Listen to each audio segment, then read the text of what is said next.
Hello all, ఈ వీడియోలో mud Born Taiwan horror movie review అయితే తెలుసుకుందాం. రీసెంట్ గా నేను నెట్ఫ్లిక్స్ లో అయితే స్ట్రీమింగ్ వచ్చింది. మూవీ రన్ టైం అయితే 1 hour 50 minutes అయితే ఉంటుంది. ఇంగ్లీష్ అండ్ అదర్ లాంగ్వేజ్ ఉన్నాయి భయ్య, తెలుగు డబ్బింగ్ ఉండదు ఎందుకంటే ఇది ఒక తైవాన్ మూవీ కదా, సో వీటిని డబ్బింగ్ చేయరు. అండ్ ఇక ఈ మూవీ స్టోరీ ప్లాట్ విషయానికి వచ్చేస్తే మెయిన్ లీడ్ అయిన హీరో ఒక హారర్ గేమ్ ని డెవలప్ చేసే పర్సన్ అనమాట. ఆ హారర్ గేమ్ కి సంబంధించి ఒక అబాండన్ ప్లేస్ లో ఉన్న బిల్డింగ్ అయితే వెళ్తారనమాట. అక్కడి నుంచి కొన్ని ఐటమ్స్ అయితే తీసుకురావడం జరుగుద్ది. ఆ ఐటమ్స్ లో ఉన్న ఒక మట్టితో చేసిన బొమ్మను అయితే తన ఇంటికి తీసుకెళ్తాడు భయ్య హీరో. ఆఫ్టర్ దట్ ఇంకా తెలిసిందే కదా, మొదలు ఇంకా అక్కడి నుంచి దయ్యం గొడవ. ఆ తర్వాత ఏం జరిగింది అన్నది మీరు ఈ మూవీలో చూస్తారు. ఇక ఈ మూవీ నాకు ఎలా అనిపించింది అంటే, నాకేం వర్కౌట్ అవ్వలేదు భయ్య. సేమ్ అదే రొటీన్ రొట్ట ఉంది. ఫస్ట్ ఒక 10 నిమిషాలు బాగుంది, లాస్ట్ ఒక 34 minutes బాగుంది అంతే. అంటే మీరు చాలా హారర్ మూవీ చూసేసి ఉంటే గనక ఫస్ట్ 10 to 15 minutes అండ్ ఆ తర్వాత లాస్ట్ 30 to 40 minutes మూవీ చూస్తే మీకు అర్థమైపోద్ది ఈజీగా. మధ్యలో ఏం జరిగిందో చూడాల్సిన అవసరం కూడా మీకు లేదు, మీకు క్లియర్ గా అర్థమైపోద్ది అనమాట. అన్ని హారర్ మూవీస్ లో ఏదైతే ఉంటుందో ఇక్కడ కూడా అదే ఉంటుంది. ఆ మిడిల్ మూవీలో డ్రామా కానీ, ఆ ప్రొసీడింగ్స్ కానీ, ఆ క్యారెక్టర్స్ కానీ సేమ్ రొటీన్ రొట్ట ఉంటుంది.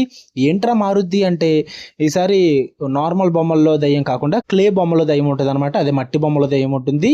అండ్ దానికి సంబంధించిన ఫ్లాష్ బ్యాక్ కూడా లాస్ట్ లోనే చెప్తారు. అందుకే నేను లాస్ట్ 30 to 40 minutes చూడని అంటున్నా. అండ్ ఈసారి నార్మల్ గా మంత్రాలు పూజలు చేసే పూజారులు కాకుండా ఈసారి టైల్స్ మ్యాన్ అని చెప్పేసి ఒకటి ఉంటుంది.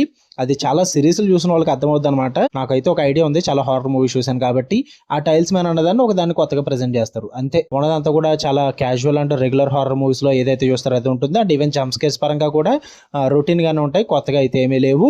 And just 1-2 moments visually technically చాలా స్ట్రాంగ్ ఉంటుంది భయ్య. ఉన్నదంతా కూడా ప్రిడిక్టబుల్ గా ఉంటుంది. స్టోరీ కూడా అంత కొత్తగా అయితే ఏం అనిపించలేదు నాకు. అట్ లాస్ట్ ఆ 30 to 40 minutes లో చూపించే సీక్వెన్సెస్ అన్ని కూడా బాగుంటాయి. మెయిన్ గా ఆ క్లే బొమ్మ తయారు చేసి ఫ్లాష్ బ్యాక్ సీక్వెన్స్ ఒకటి ఉంటుంది. ఇప్పుడు ఈ అమ్మ చాలా ఇబ్బందిగా అనిపించింది నాకు చూడడానికి. అది ఎలా కూడా ఉంటారా, ఎలా కూడా చూపించచ్చు అన్న ఫీల్ అయితే వచ్చింది అనమాట.